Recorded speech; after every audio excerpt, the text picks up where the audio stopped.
Assim como as águas tranquilas e calmas desse lugar, eu chego para me apresentar. Sou Oxum, a doce e elegante Oxum. Alguns dizem que sou a calmaria, que sou o amor, que sou a riqueza, que sou a elegância e que sou a orixá da fertilidade.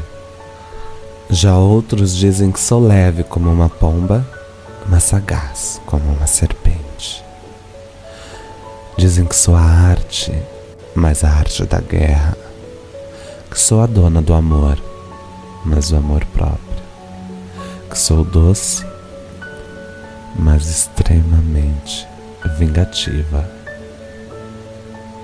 que sou a feminilidade, a riqueza e a própria magia da sedução.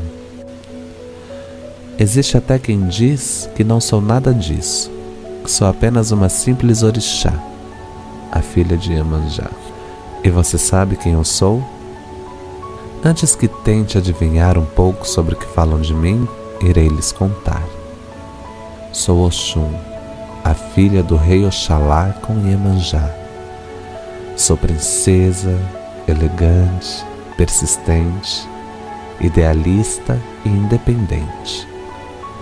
Sou a líder dos Yami, sou a senhora do bronze e do ouro.